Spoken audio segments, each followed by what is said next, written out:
I'm Eddie McClintock. I'm Joanne Kelly. From Warehouse 13, and you are watching OpenTheFridge.com. Net. Net? Net. Balls. Yeah. All right, here we go.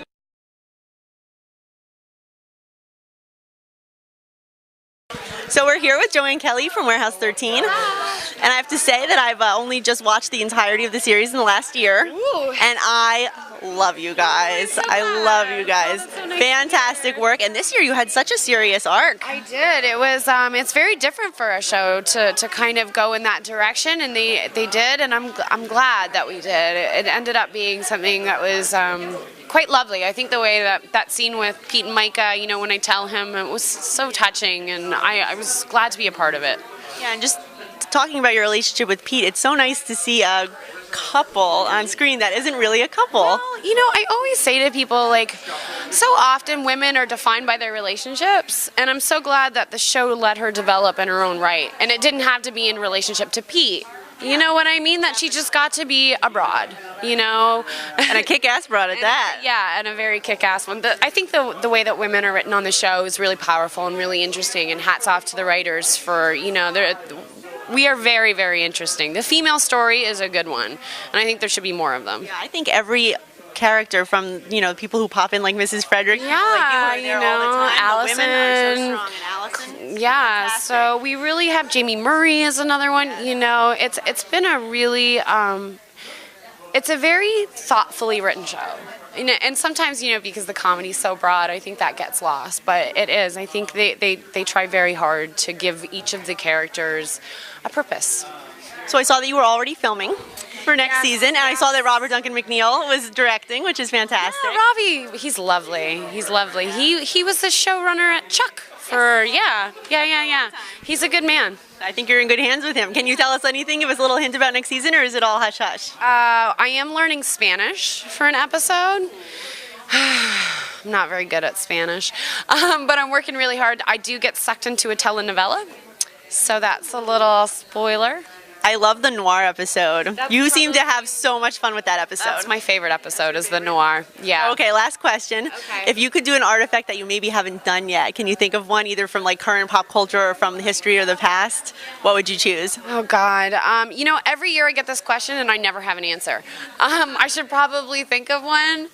I don't know. Oh, it's okay. It's okay. I liked Marilyn Monroe's hairbrush. That was a new look for you. That was good. That was a good. Thank you so much for chatting with us, and we're really looking forward to next season. It's lovely meeting you. Thank you for watching. Lovely meeting you too. So Allison, I got to say, as a fan of the show, I've been here every year interviewing you guys, and it saddens me to say that this is the last season coming up. But it's been an incredible journey, especially for Claudia.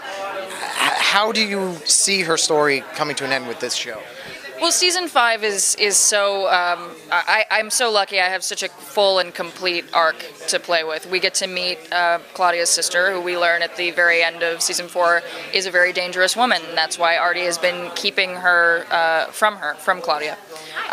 So in investigating that, we get to learn about how deep Claudia's roots to the warehouse actually are, how that will affect her as potentially future caretaker.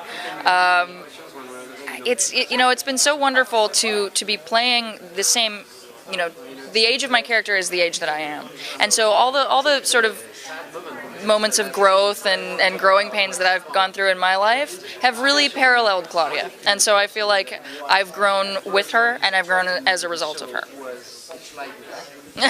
And honestly, looking at that last episode, the very last scene, I got to say, is the most badass that I've ever seen Claudia.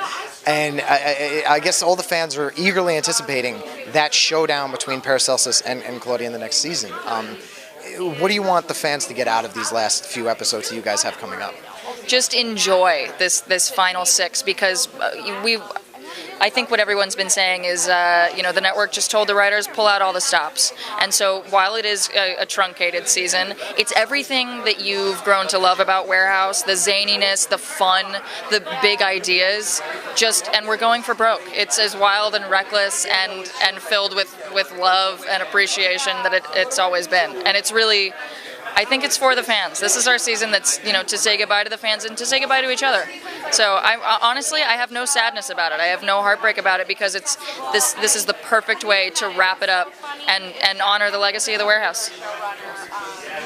Do you see her really? She really embraced the idea of becoming the caretaker at the end of this season. I mean, do you think that she's going to push that even further with the next season? I know you might not be allowed to. I don't want to give away too much because I really like the way that we're going to handle it. But, I'm 22. Claudia's 22. We're not really sure about what we want to do with our lives at this point. And so we know that she's excited about it and she's decided she does want it. But everyone has doubts. So there are great moments of, testing the waters. But I think the fans are going to love the finale. I think the finale is my favorite script of the entire series. I cried. We all cried when we read the finale.